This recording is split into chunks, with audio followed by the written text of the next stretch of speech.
Hello and welcome back to MSI 2021. Vedius is giving us amazing content. I'm really not sure what you're doing, my man. Kevin requested amazing content. Yeah, but so that was I gave you my dance moves. That's your idea of amazing. I mean, I watched Come Dance With Me. I can hear the chat right now all spamming Pog in all caps. They are blown away by my incredible I believe dance there's moves. more ha-has than Pogs. And but, I let's think move they'll on. all be pogging at the next game because we've got DFM versus Gillette Infinity. A very much important game for both teams because they're of course now tied at 1 and 2, and they were very much hoping that C9 would lose. Unfortunately for them, they did not. Therefore, the group now suddenly became, well, a lot easier for Cloud9 in theory, and a lot harder for these two teams. But of course, one of these two is guaranteed to win, so they will tie it up with Cloud9 at the very least. And it just makes this group so much more competitive. Those games against Cloud9 in particular are going to be extremely important. And if any of these teams can get a win over Damwon, whew, that's going to be a big deal. And kind of focusing in, of course, Infinity did have a rough start. They were able to beat DFM in their first matchup when they played against each other. Early game, there was a solo kill in mid lane.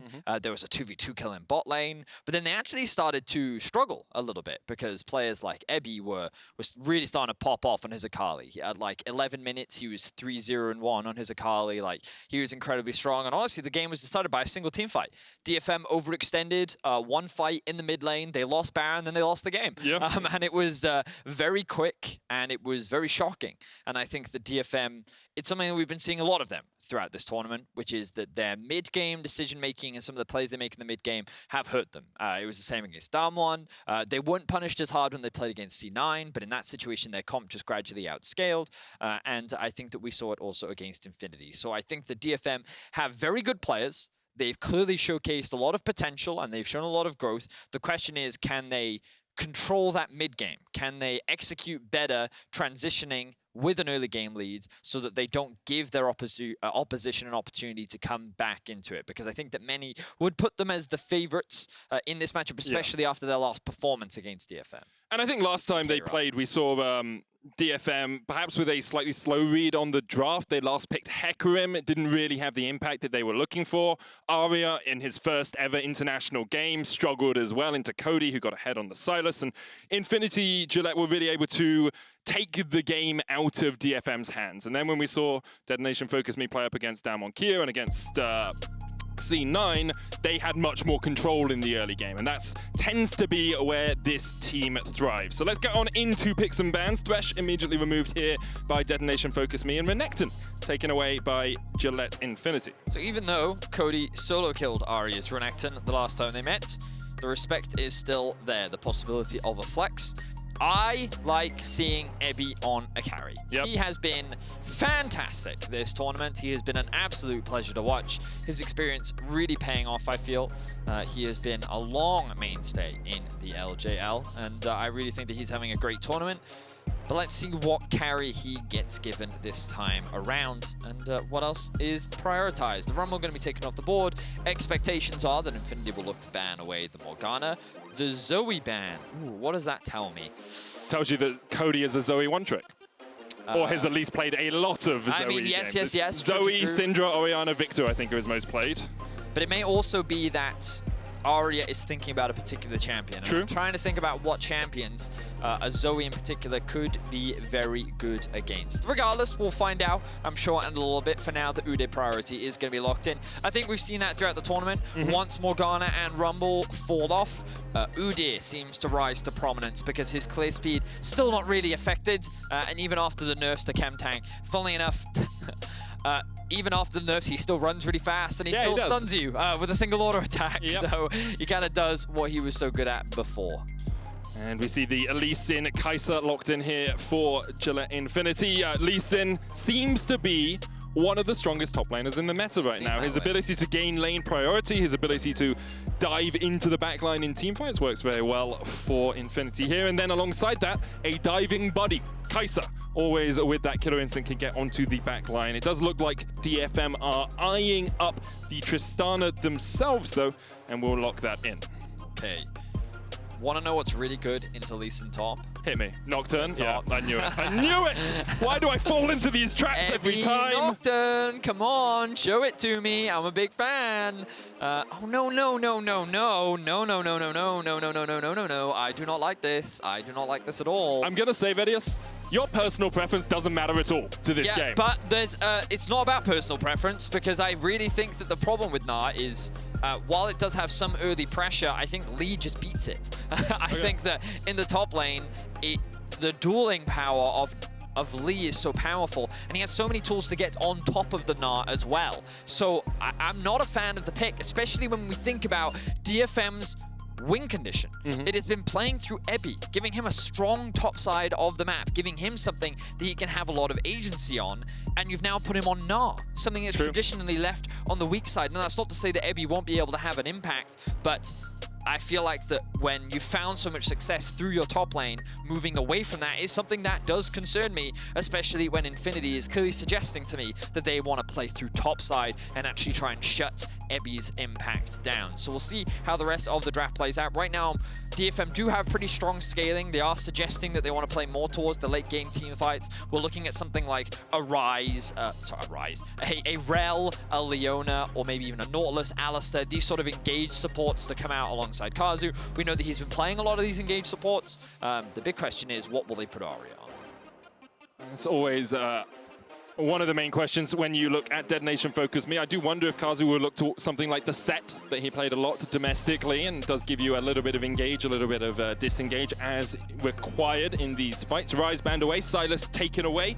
It was Cody playing Sylas into Aria's Renekton last time, where Cody really popped off the last time these two teams met. And there's the set ban from Infinity. They are respecting the fact that Kazu is well known for his set. So, what will DFM now look to take off the board? They could potentially remove a support that they don't want to have to deal with. They could also ban out mid laner if there was something that they had in mind, but there was always the risk that Infinity will lock that one in and then save their support for counterpick. They're going to continue to ban out mid lane. I'm surprised, because I thought that they would actually blind pick the Victor. It does suggest to me that they're thinking of something like an Orianna, perhaps. Not that I'm a massive fan of Orianna against the amount of dive that Infinity does have. Yeah, I'm actually really surprised. I think Victor would have been really good here. Let me hit you with something. What do you think of Seraphine in this DFM comp? It's fine. It's fine. Okay. It's fine. Okay. It's one of Aria's like signature champions, and he is very good at it. I know it was nerfed a little bit on 11.8 and 11.9, you know, Moonstone nerfs, etc. There's the Syndra lock-in, and it looks like Aria is, he wants to be a little bit more aggressive than perhaps a Seraphine. Talk about the hovers. Well, I mean, oh, okay, let's go, Aria. Now I'm excited. There was a lot of hype surrounding Aria as a player. Whenever you speak to some of the LGL experts, they always tell me, keep your eyes on this mid lane man. And now he's being given the LeBlanc. So he has to clutch up for his team today. Very risky pick for sure. If the LeBlanc doesn't get rolling, like, bear in mind, DFM have drafted themselves a very strong team fight comp, right? They have a standard front to back, and you've just thrown a LeBlanc in there. In terms of what it wants to do, it doesn't really make a huge amount of sense. So you have to play through this LeBlanc. You have to unlock her on the map early. Do you want to know Aria's all-time win rate on the LeBlanc? Tell me. He has played 9 games, and he has won 8 of them. Wow. This guy has an 89% win rate on LeBlanc. Hasn't played it at all this year as far as I can see, but he is going to be trying to win the matchup that he lost last time in this mid lane up against Cody. Ackerman locked in the Nautilus down in the bottom lane to team up alongside that Kai'Sa we've already seen. Nautilus into Trist is great because if she jumps away, your ult follows her to wherever she lands, so you still manage to get the knocker. The funny thing is, if you swapped Syndra and LeBlanc, their comps would make a little bit more sense. You know what I mean? You have so much dive on the side of Infinity. It's all about getting onto that back line, trying to burst out the carries as much as you can. A LeBlanc would make sense in that, but I think Syndra's going to struggle to try and actually follow up on a lot of that. Of course, her ult plus E combo can be very threatening, whereas DFM have a little bit more of a standard front to back. You have so much front line with the Udyr, the Gnar, and the Alistar. LeBlanc perhaps going to find it difficult to have to deal with all this dive that's coming through, and how many targets is she actually going to have access to? We'll have to wait and see. This mid lane matchup is definitely going to be an important one for the side of DFM, whereas for Infinity, top side. this Lee Sin. Let's see if they can get this one rolling. See if they can shut down Ebby, who's been a really key factor for so much of DFM's success.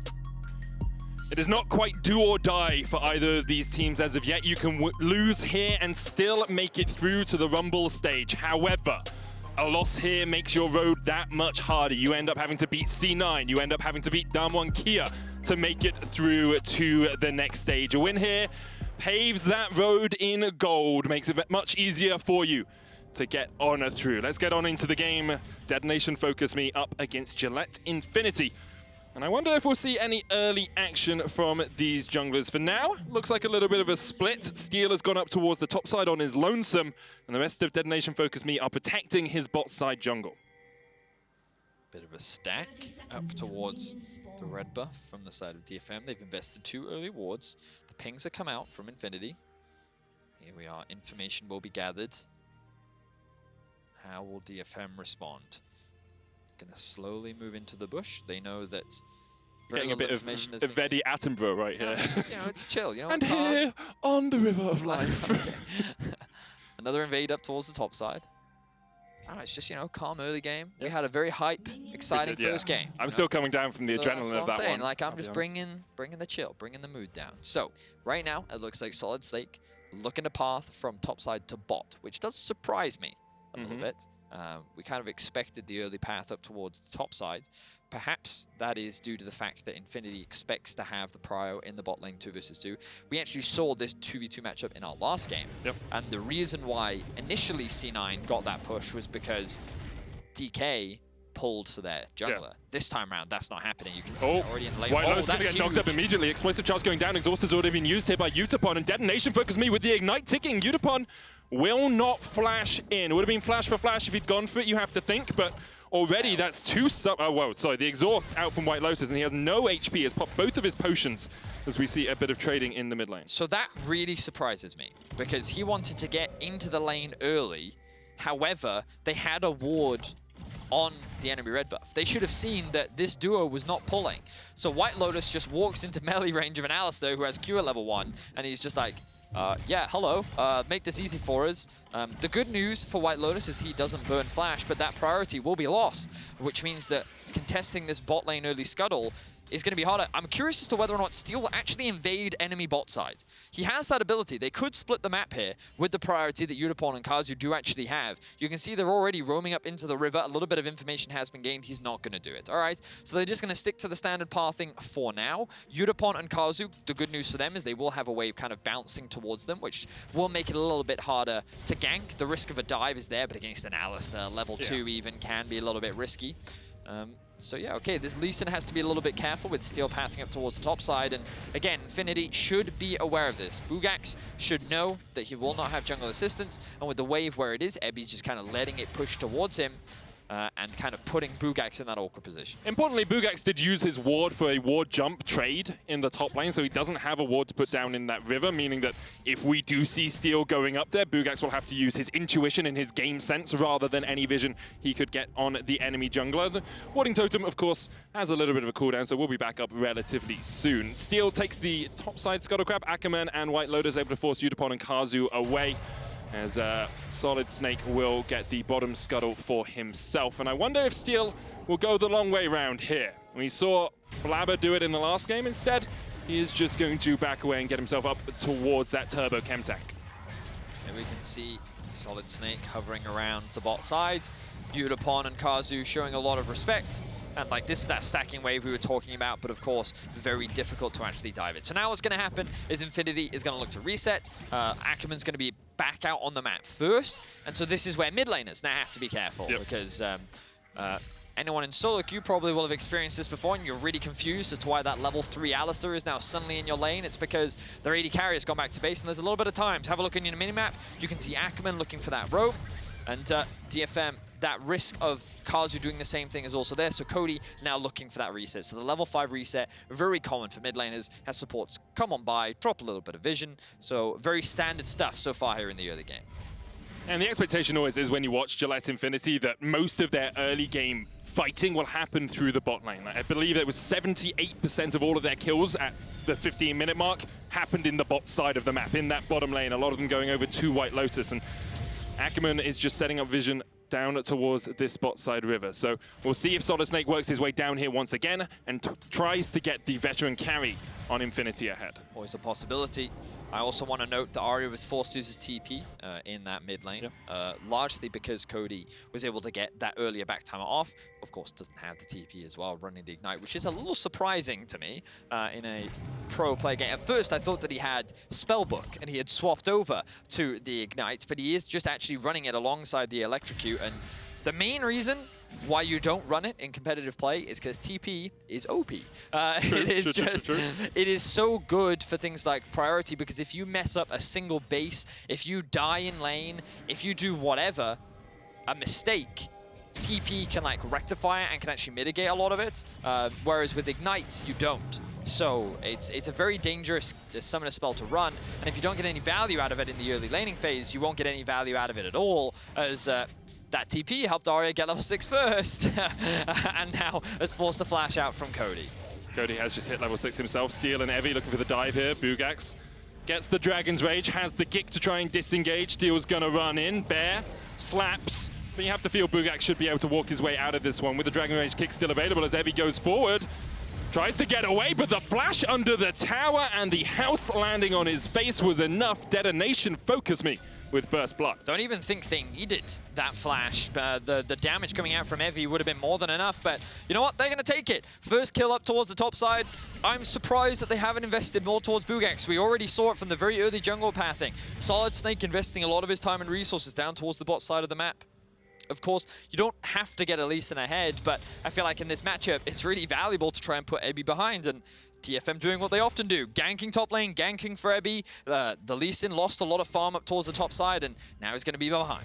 And Ebby has so consistently been a carry for Detonation FocusMe throughout the course of this tournament. You can see up near the tops of the kills and assists early game, gets gold leads early games, it has CS leads at early game as well. Like, he is so consistently a carry for Detonation FocusMe, and he's been with them for so long and been alongside Steel for so long that I'm not surprised DFM are focusing that top side of the map. Yeah, I was a little skeptical of the pick, as we talked about in draft, largely because I don't think that it would give Ebby the same agency to be that big carry that he has often been for this team. But for now, he's making it work, and I think a large part of that is because SolidSnake is not investing up towards the top side. They're just letting Ebby do Ebby things, and he's happy to take that and start to build up these leads. Meanwhile, across the board, we can see mid lane, slight advantage for DFM, bot lane in the same situation. That has resulted in about an 800 to 900 gold lead in DFM's favor.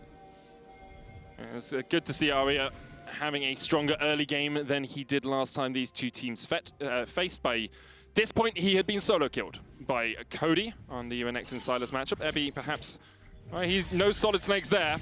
You're on a ward, mate. Ebby knows that the Volibear is there, and he still stays around. Here comes Steel. Dive is on, but no one's taken aggro as of yet. Buggax the first to do it. So he tanks the tower. Stormbringer coming out as well. SolidSnake will disable the turret. Ebby looking to try and get towards that Mega Gnar. You can see Cody has worked his way up towards this top side as well, as Gillette Infinity wanted to make sure that the dive would go without a hitch. Really well played there, and that was Steel not having his flash available to avoid the damage coming out from SolidSnake and Buggax. Really good focus. This is going to allow SolidSnake to steal away some of these topside jungle camps, and Cody was also able to move first because of the priority that he's able to get in the mid lane 1 versus 1. So good stuff from Infinity answering back towards the top side, and I want to see them do this a little bit more as the game progresses. For now, they should just be happy getting that single kill. Did go over to SolidSnake, so not the priority target, but he gives them the opportunity to get towards that turbo chem tank a little bit earlier. It gives them the opportunity to get towards ganking that little bit earlier. So we'll see if he is able to use that slight gold advantage that he has acquired. Rest of the map has been relatively silent. You can see, you know, a 6 CS lead down towards the bottom side, 5 or 6 in the mid lane. Mid lane's pretty even, only top lane an advantage here for Ebby, but overall, both these teams seem a little unwilling to make big plays in the early game, or only willing to make ones that they know will work. I think it's been fine for the time being, you know what I mean? I just want more action. Yeah, I know you do. I know you had a slow early game, game 1, slow early game this time around as well. It's just the nature. Oh, no. SolidSnake's going to land the stun. Aria uses the first jump to try and get away, and will be able to escape. Cody really didn't have the mana to do anything there, as Steel was able to secure the Rift Herald while all of that was going on. All right. What I would like Steel to do with this Herald is use it mid. Yep. What I think he's going to do is use it top. Yeah. I think we can both agree on that one. Oh, no, Betty. Hang on, maybe he's listening in. Let's have a look. So the reason why I want him to use it mid is because Aria is because if you take mid tower early, it unlocks Aria. Oh, wall jump flash kick onto Evie. Hasn't got the mega building up. Buggax gonna land the Sonic Wave as well, but here comes Aria, and Buggax is in for a world of hurt. First kill of the fight up towards that top side. SolidSnake's gonna try and flash away. Aria still on the chase. Can't quite get the damage down with the Sigil of Malice. But now, Vedi, I can see something happening, and we did have a clue that it was going to happen. Rift-Herald, you have to feel, is going to come down here from Steel. It's not a bad choice by any means. Of course, you're going to get a lot of money into the back pocket of Ebby. You're going to take the first tower of the game as well, and you're only going to further put behind this Lee Sin. So I don't think it's a terrible play.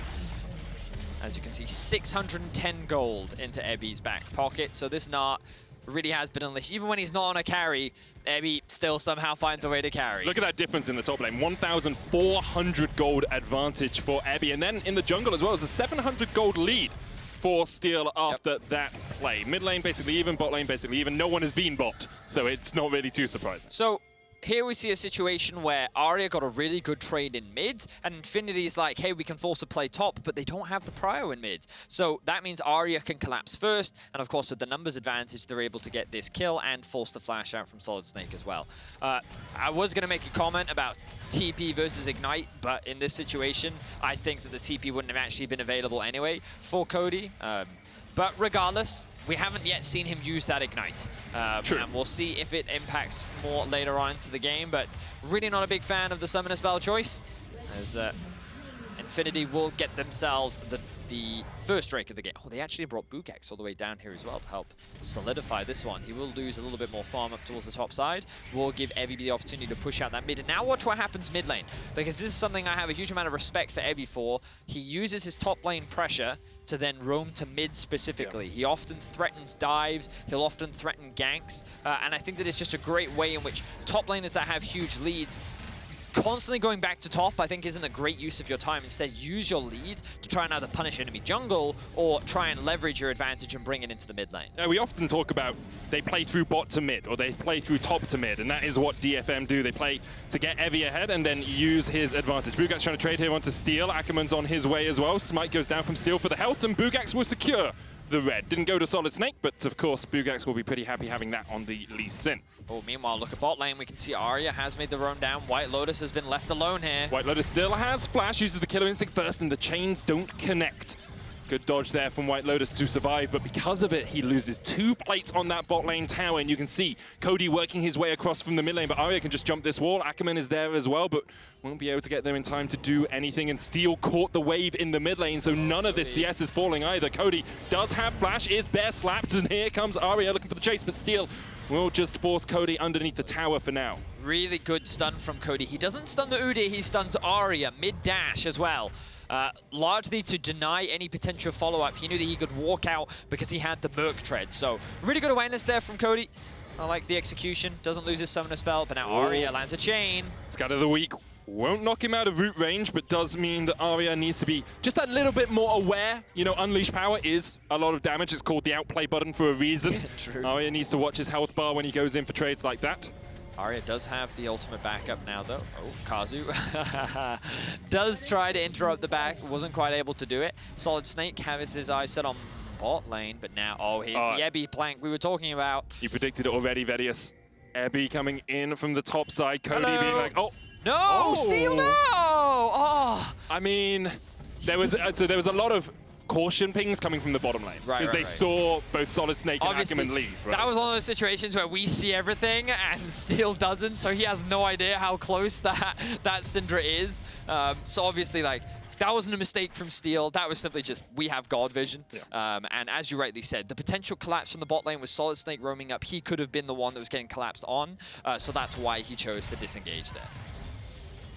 For the moment, DetonatioN FocusMe with a 2,500 gold lead, Vedius, extending that almost up to 3K at the 14-minute mark. And it hasn't been bloody. It hasn't been skirmish heavy. It has been turret plates going down in the top lane, turret plates going down in the bottom lane, and these small methodical advantages that they have gained. Kazu now shadowing Aria in the mid lane because they feel Infinity might want to do something. Scatter the Weak coming out. Dredgeline bends around the terrain, but Kazu is still able to flash away in time. That anchor was a little wider than I think it should have been. Still, good punish there from Infinity. They're able to get the flash out from Kazu. One of the engage tools will now be mitigated. Fortunately for DFM, they have two more. Ebby and Steel, when they played against Cloud9, this was the trio that they relied on. The Alistar, Udyr, Gnar. It's a very effective and very powerful front line for you to kind of leverage. And it allows you to face check Drakes very easily later on into the game. I'm still yet to see the value of this LeBlanc pick. I think that it's gotten a couple of good trades against Cody. He was able to force his flash out, but... Do you not hit the stats, Fetty? He's played it 9 times, he's won 8. Yeah, I know. It's basically guaranteed. I'm waiting to see that turning point, because there's probably a reason why he picked it, but right now it's very much been the Ebby show. He has his eyes set on a play in mid. Not too much going to come off the back of that, though, but SolidSnake. Caught out just a little bit. Going to use the Stormbringer to jump away, and that's his health and disengage tool used as the dragon comes up in 46 seconds time. DetonatioN FocusMe still struggling a little bit to crack this mid lane tower. You talked about it earlier when they used the Rift Tower top. Breaking open mid is just so strong when you have something like a LeBlanc, because you can hide in the pockets of vision that you then create. For the moment, those minions that push forward continue to get repelled by the Tower of Infinity. It's interesting that they've kept Aria in the mid lane. Normally at this point in the game, especially once you hit level 11, you have 2 points in your ultimate. You want to move your mid laners off to a side lane and then actually have your duo in mid, because it's easier to maintain that safety and security. You have a lot more wave clear, and if, you know, Infinity do what they've done, it's actually easier for them to get prior, which means that they can then collapse first onto objectives like the Herald and the Drake. What I would love to see DFM now do is trade Drake for mid-top tier 3 and mid-tier 1. Because what they can do is with this Herald is they can just drop it mid, secure that tower, and while sure they'll be a little bit behind in Drakes, don't bother taking this fight, instead just take so much more map control. If you take the mid-tier 1, you can actually just then have full control over the top side jungle and deny as much as possible. Now, I love this. Have Yutapon pressure. I want to see Aria try and zone the rest of Infinity away from this tower. That's what he's doing. They're going to have to be forced to take the long way around. Yutapon should be able to get a couple free hits onto this tower. Ebby with the collapse as well. Let's see if they can secure this one. Aria has a perfect flank here. He jumps in for the double onto Cody, onto the backline, and Infinity are getting wrecked underneath their own tower. The tower falls, and Yutapon is eating Infinity for breakfast. 2 quick kills as DFM look for the clean ace. They do lose Steel, but Buggax now on the backline is going to have to try and flash across this wall. Ebby not willing to give it up. Aria not willing to give it up. It's a triple for the Gnar. And DetonatioN FocusMe just blow up Infinity. They play that so calm, clean, collected, and like it was just a step-by-step process, man. We talked about it. They did it easily, and they saw the dive and made it a reality. Beautiful execution from DFM. They're gonna balloon their gold lead to 6K, make that almost 7. Exquisite performance, and hey, that's why you pick LeBlanc, right? Yep. 006, the 4-man ultimate, I think he was able to get. We're going to have a quick look now at this new Axe Effects replay. So you'll notice that Aria coming in from the flank. They have numbers advantage in this situation because Ebby is already here, and then W into Everfrost, into ult. So much damage onto Cody and Whitelotus before the play can even happen. Kazu's tanking up the turret, and then Lee Sin joins the fray, but too little, too late. The 4 versus 5 ends up in disaster for Infinity. They end up losing more than just their tier 1. Scenario for DetonatioN FocusMe, more like a dirge for Gillette Infinity. As you can see, that LeBlanc putting out 2K damage. I mean, across the board, DFM's carries just putting out the DPS in that last fight. And as you say, 7,000 gold lead now. They've broken all of the tier 2s apart from bot lane.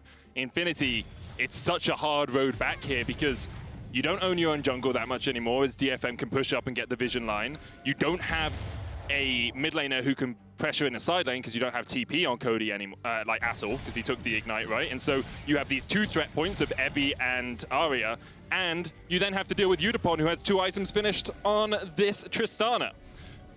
This is League of Legends on hard mode for Infinity, yes, yep. Medic. They are right now investing towards the bot side of the map, and the good news is, because they've already lost everything on the top side, there is no trade that DFM can look to make. They might want to fight, as Aria does have the teleport, but it looks like for now they're just going to give up the tower. So DFM, really well executed.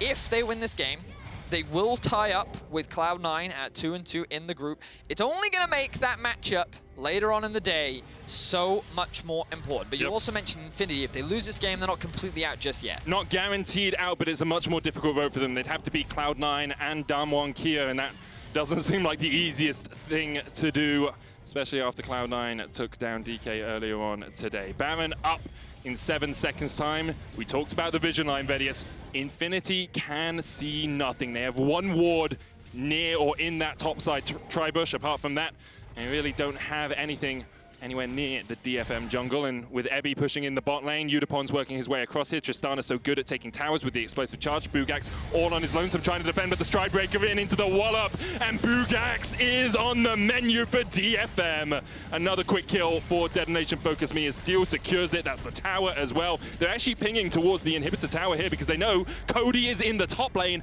and he does not have TP. You mentioned it right at the start of the game, Vedius, and right now it is working out so well for Detonation FocusMe. Inhibitor tower will fall as Yutapon gets the last couple of autos in. SolidSnake trying to dive in. Here comes Kazu as well. A two-man knock-up. Cody with a scatter of the week. Ebby's still somehow alive. The ignite is ticking, but it won't be enough. Yutapon kills off Cody. Ebby does die on the backline. Kazu trying to do what he can, forcing Infinity away, and that is the inhibitor down. DFM 21 minutes in have broken the base of Gillette Infinity. Absolute domination, and you know what?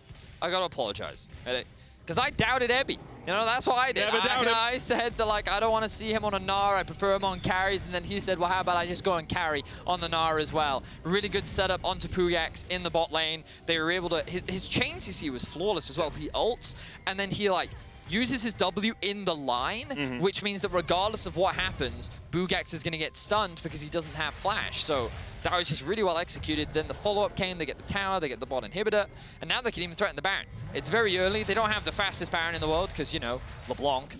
But still, let's have a look at this fight once more. So after the tower goes down, DFM say, you know what, our wallets are bigger than yours. Ebby does end up losing his life to the ignite. Yep.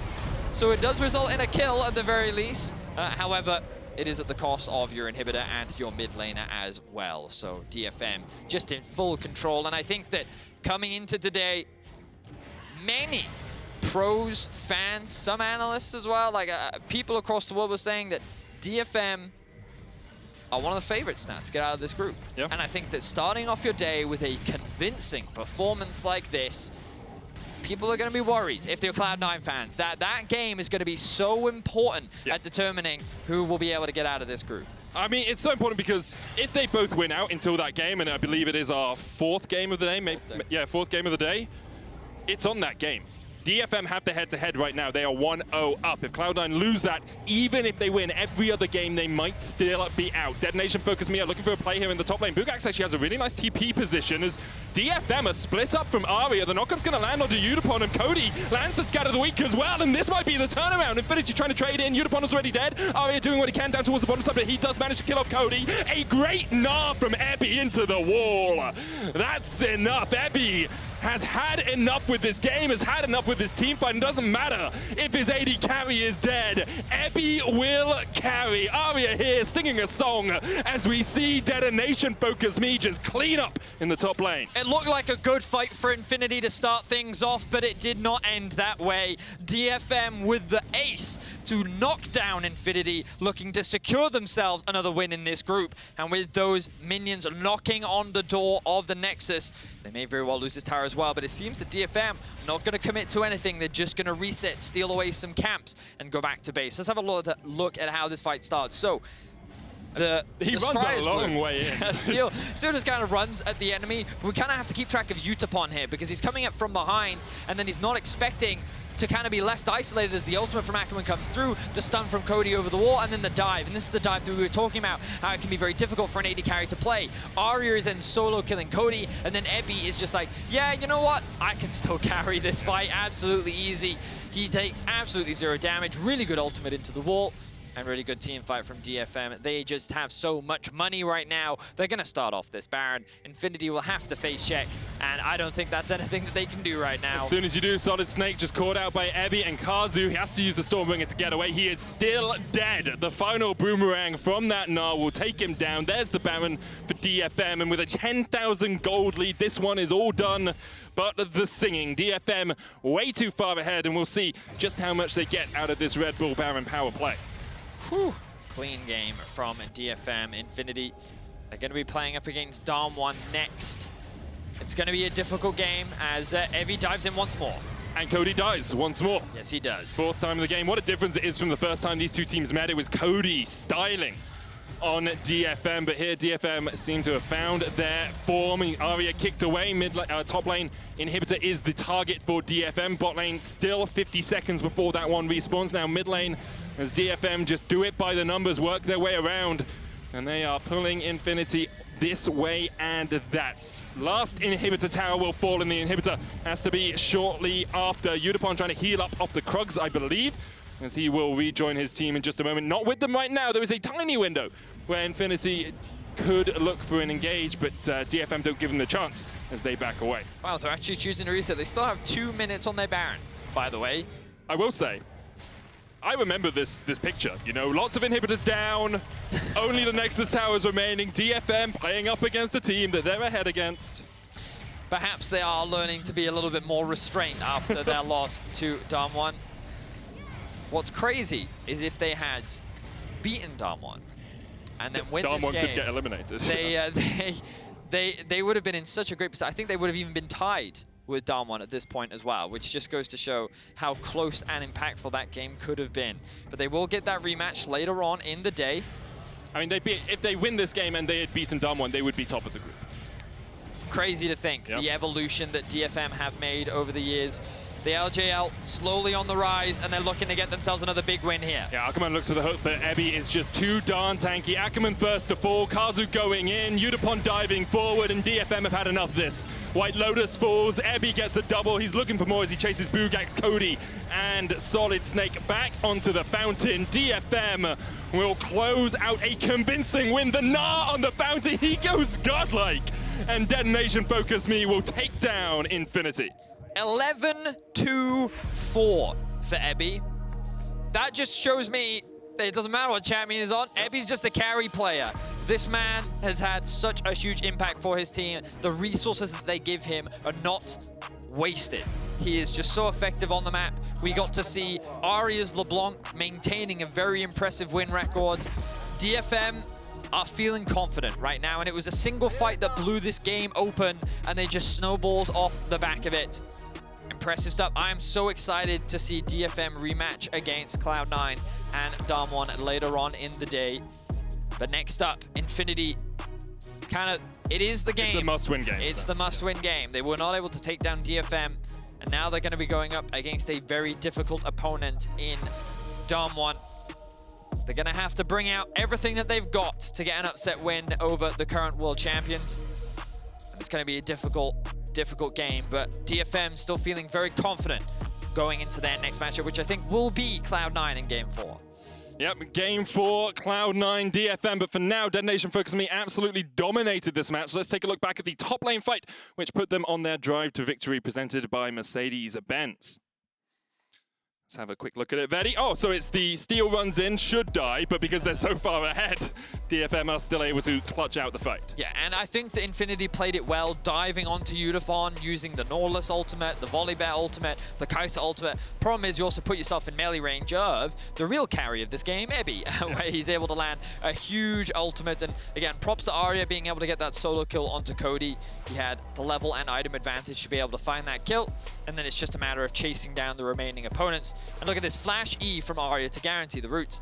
No escape coming out from the Volibear. Means that it's a very easy team fight win from the side of DFM. And his first international tournament, I think Aria is really stepping up. We're going to head to a short break, and when we're back, Damwon Kia face off against Gillette Infinity.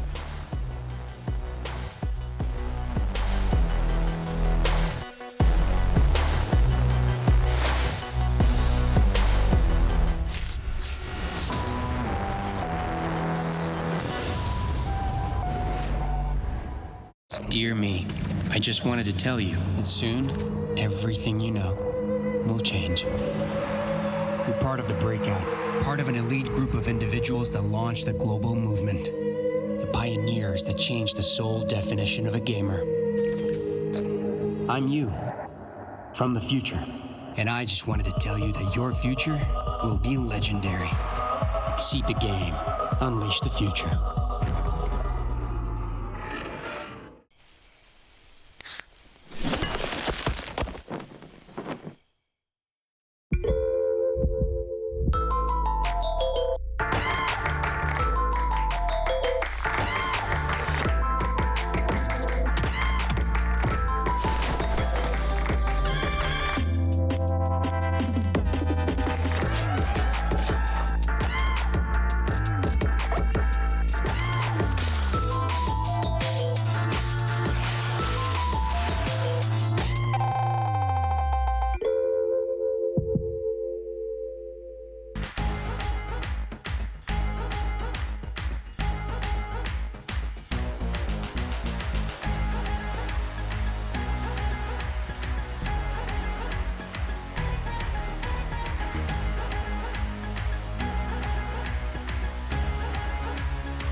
Welcome back, everyone, to the State Farm Analyst Desk with the Detonation FocusMe's when we now have a crucial matchup for Group C.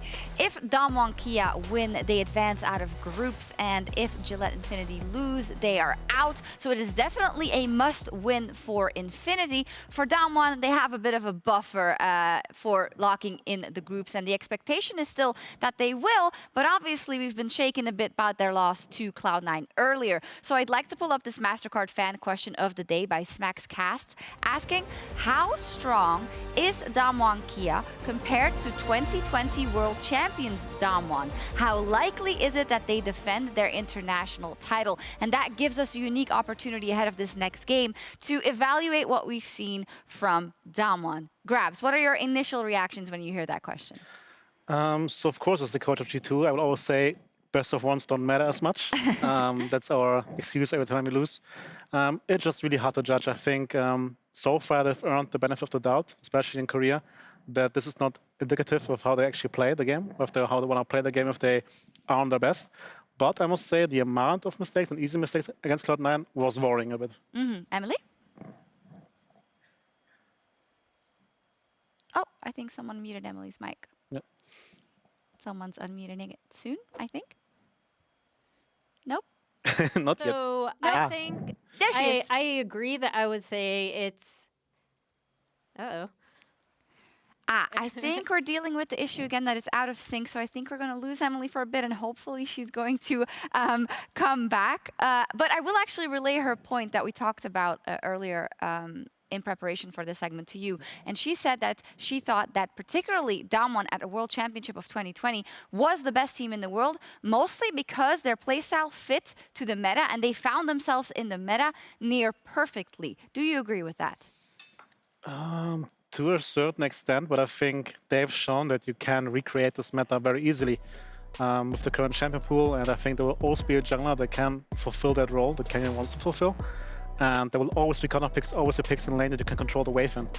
So I think, especially we also realize that this is not just a yearly thing or like a tournament thing. This is actually how the game currently with the Drake setup is supposed to be played. Yeah. Of course, if Riot makes changes towards how easy the Drake to take or the Herald, maybe how strong it is, I think then we could see a change up. But I think for now, at least the idea how to play the game is correct. And therefore I would say they're not necessarily weaker or that the meta is different.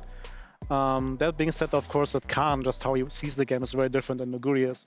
And I think when it comes to like the top 4 in the world, if you have a player on top who can carry if need be, is very important. And I think Khan is a bit less in that role than Nuguri was.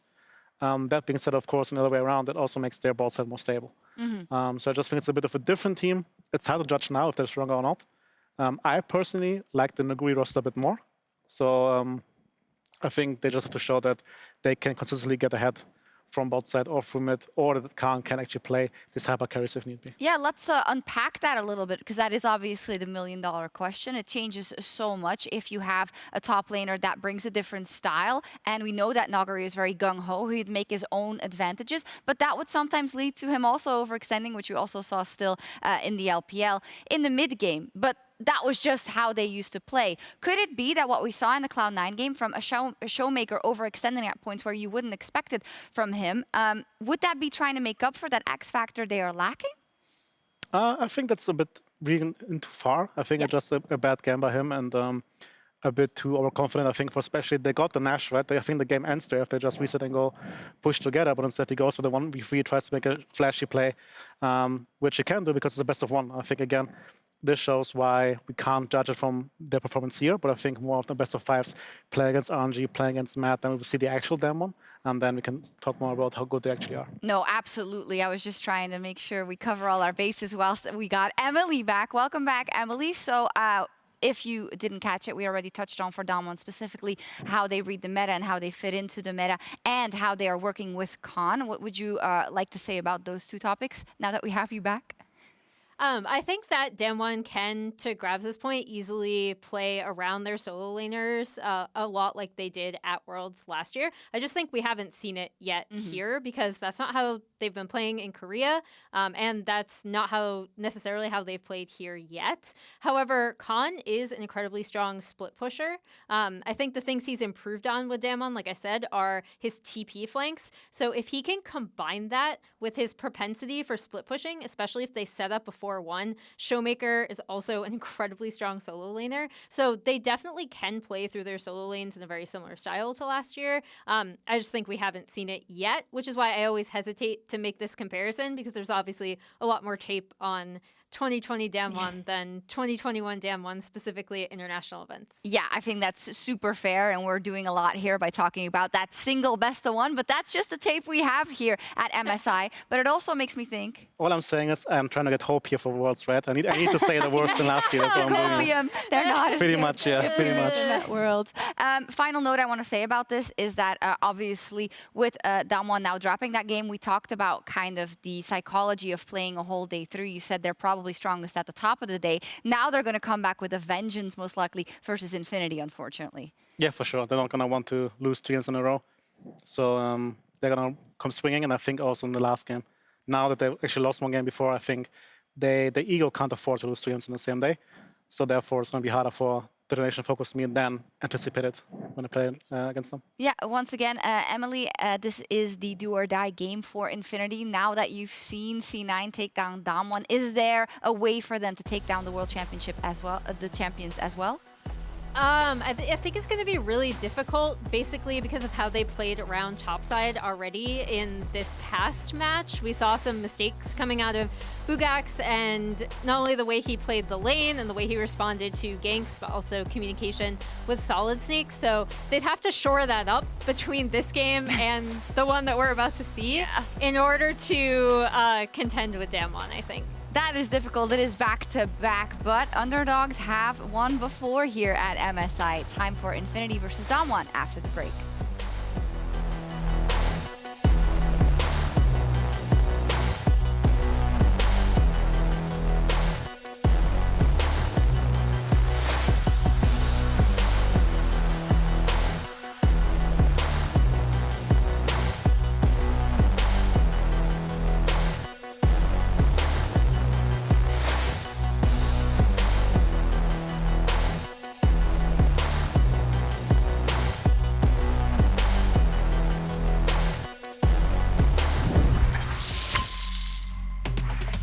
The expectations are high, winning World Championship, winning the preseason Kespa Cup, then winning the title once again in the LCK, and now wanting to keep building on those international titles. That is the goal for Damwon. Cody, here comes Cody, second proc of the ultimate. He's waiting. He goes golden. He buys a bit more time. Aria trying to get out, double dashes, but goes right back in. Cody on a tear. That's